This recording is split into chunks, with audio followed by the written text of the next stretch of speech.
حضور نے فرمایا جب میت کو دفن کر کے فارغ ہو جاؤ تو اس کی قبر پر کھڑے رہو. خود حضور بھی قبر پر کھڑے رہتے دفن کرنے کے بعد اور فرماتے اس کے ثابت قدم رہنے کی دعا کرو، اس لیے کہ اب اس سے سوال و جواب ہوں گے، اب فرشتے اس کی قبر میں آئیں گے، اب اس سے پوچھیں گے، اب اس کے ساتھ وہ امتحان ہوگا، تو اس کے لیے دعا کرو، قبر پہ کھڑے ہو کے دعا مانگو.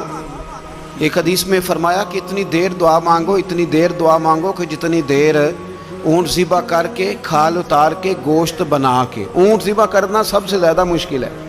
اونٹ ذبح کر کے کھال اتار کے گوشت بنا کے بانٹ دیتے ہو، اتنی دیر مرنے والے کی قبر پہ کھڑے رہ کے دعا مانگا کرو، کیونکہ اب فرشتے آئیں گے، سوال و جواب ہوگا. تو عذاب قبر،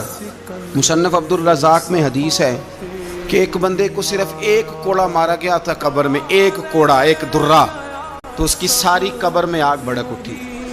تو پوچھتا ہے کہ یہ ایک کوڑا مجھے کیوں مارا گیا؟ تو انہوں نے کہا ایک وجہ تو یہ تھی کہ تو پاکی پلیدی کا خیال نہیں کرتا تھا، اور دوسری وجہ یہ تھی کہ ایک دفعہ ایک مظلوم نے تجھ سے کہا تھا میری مدد کر، اور تو مدد کرنے پہ قادر تھا، تیرے اندر ہمت تھی،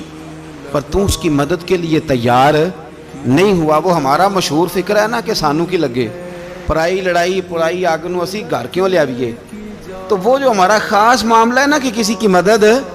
نہیں کرنی، وہ ہمیں خراب کرتی ہے، ہمارے حالات بگڑ جاتے ہیں. ہم مدد کرنے پہ قادر ہوتے ہیں پر کسی مظلوم کی مدد،